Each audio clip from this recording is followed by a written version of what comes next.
In this video, we're going to talk about access strategies. One of the biggest concerns with the flipped classroom is how students will access the content. With low income and rural student demographics, it can be a challenge to use the internet as the only source of content delivery.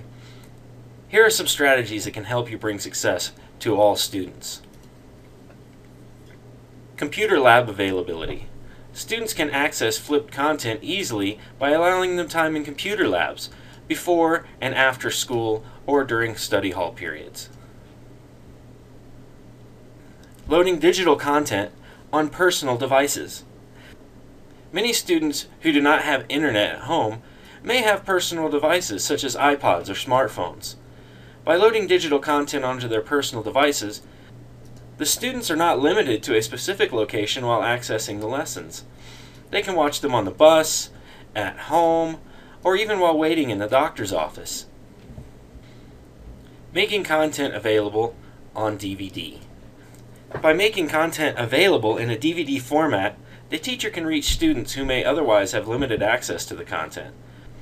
The probability that students have access to a DVD player is much higher. If students don't have access to a DVD player, loaners could be purchased as cheaply as $35 for normal DVD players and as cheaply as $60 for portable DVD players, which they can have their own screen. Class prep time.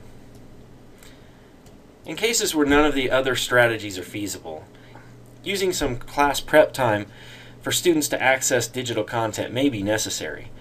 Giving students time on classroom computers or DVD players at the beginning of class to prep for the day's exercises would also overcome some of the access problems. But you may be asking, then why should I try this flip model at all? Well, the answer is simple: differentiation and student-centered learning. My first implementation of the flipped classroom methods didn't actually move any content outside of class. I used these strategies to clone myself. I implemented mastery learning and had students move through the curriculum at their own pace. With students at many different points in the curriculum, I found it benefited them greatly for me to create digital content so that I could be everywhere at the same time. Students no longer had to wait for me to finish helping other students.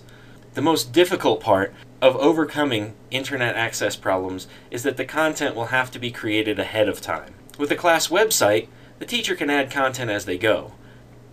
To create a framework that works for all students, it is suggested that the content library be created up front anyway.